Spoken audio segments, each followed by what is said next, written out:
Happy Monday morning, guys.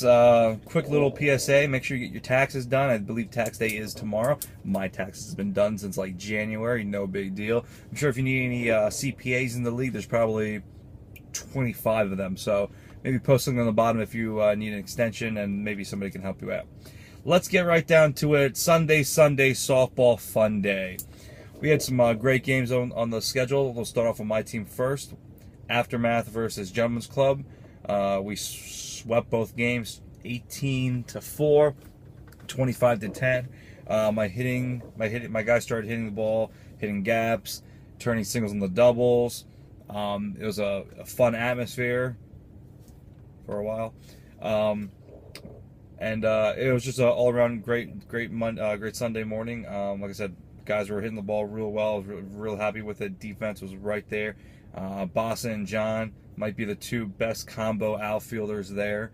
A nice little 1-2 punch. Even though some people think we might have the slowest defense in the league, I beg to differ.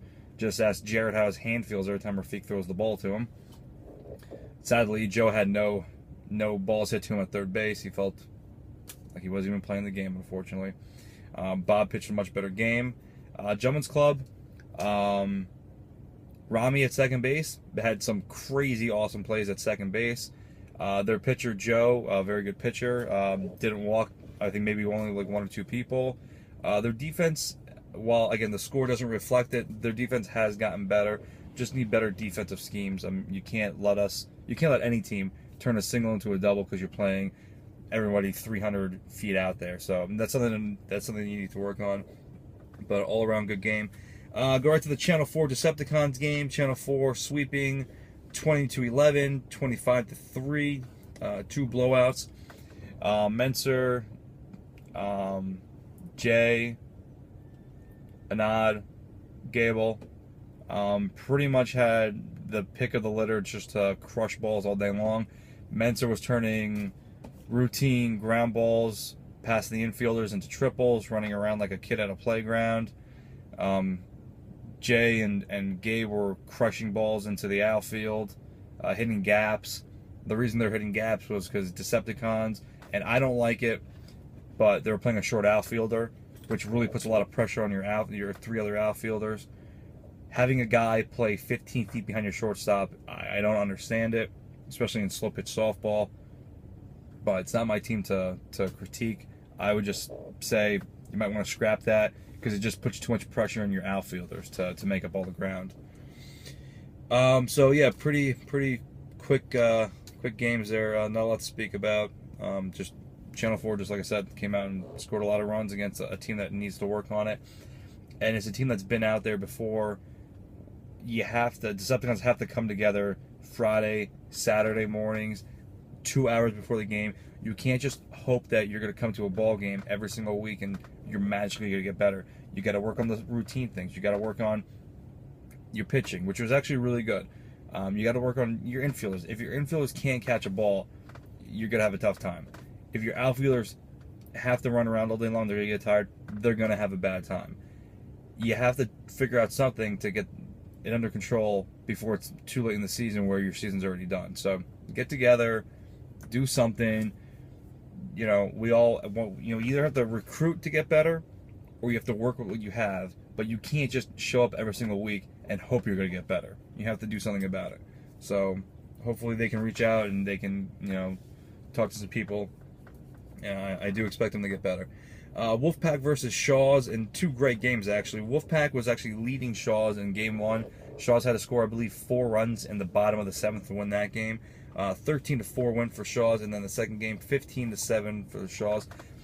Just proving that Wolfpack is not a team that lays down for anybody. Yeah, they saw Shaws beat Aftermath and was like, oh, dude, we're going to get crushed. No, they went to the ballpark, they worked out, they hit some home runs, they kept the game close, they didn't make any errors, and they made Shaws have to come back and beat them in the end. So I applaud Wolfpack, again, for working with what they have and putting a good product on the field and almost stealing a game from a very good team, which gives you confidence going into your next week's game, saying, we're not just here to get bullied. We're not here to just lose a weekend. We're here to fight for the game and do the best we possibly can. So I expect good things from Wolfpack this year.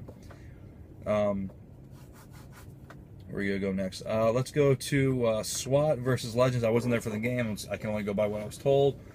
It was a split, which was great for the division, I guess, for those other teams.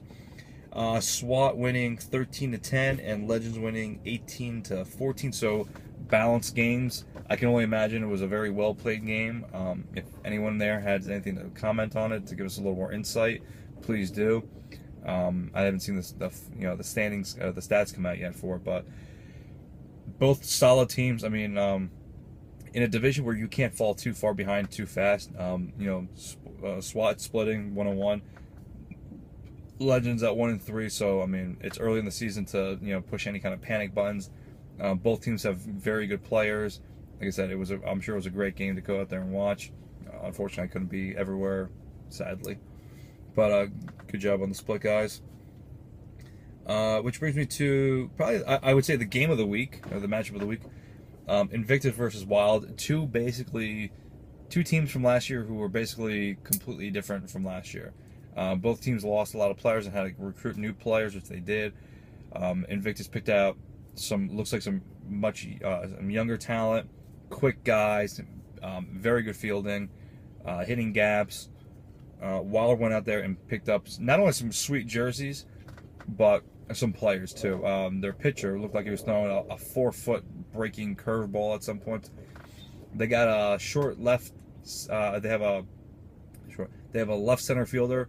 And got to pick up the guy's name. Guy is quick, kind of a smaller stature. And you know what I liked about him? What I noticed, guy looked like he was on like speed. Like he was so into it. Like he's that guy you want on the bench, playing with you. That no matter what the score is, he's hyped. He's ready to go. No game's is out of it. He was like, he looked like he was on cocaine. Like I've never seen anything like it. I think it's awesome. He was running around the field. I mean, he was upset with himself, and if a ball dropped 15 feet in front of him, he's on the bench cheering his guys up. And I think that's what every team needs. You need that guy to bring that energy level every single week. I hope next time I see the guy, I have a conversation with him, maybe get some more information around. But both teams look really solid. First game came down to Invictus scoring the last run. It was 8-8, bottom of the 7th. Nelson came up, hit a double to the left field, intentional walk to Edgar, and then Omar crushed the ball to the warning track where that left fielder, or that short left fielder guy, dove, like sprawled out just off the tip of his glove. Nelson basically, can walk in there. I left the game after that, and then I guess that's where the offense started, because the final score of the second game was 30-24. So I'm assuming either the bats really woke up or the defense got a little lazy. Either way, I mean, you walk away with 2 wins. That's the most important thing. Wild, nothing to hang your hat on, starting 0-2 in a tough division against, again, 3-time champs. So I look for good things from both sides of the good sides for both teams. That's all I got for that, guys. Hope everyone had a good weekend. It looks like a good week. Maybe a little bit of rain tomorrow coming in. I'm not a forecaster. I'm not a weatherman. I just tell it how it is. Any comments, questions, or concerns, guys? Please write a little something about your game if it wasn't talked about too much. Let the league know who your superstars are. Any positive things you want to say about people. The best way to have the forum grow is to have people interact and post things, no matter what it might be. Like, hey, Giuseppe, sweet video. I love watching Monday morning when my day is starting off. I'm just drinking my coffee in my cubicle, and it really brightens my day because it makes me feel good about myself. I should be working. I'm not just in a truck here for shits and giggles, Anyway, guys, hope everyone has a great week. Great games for next weekend.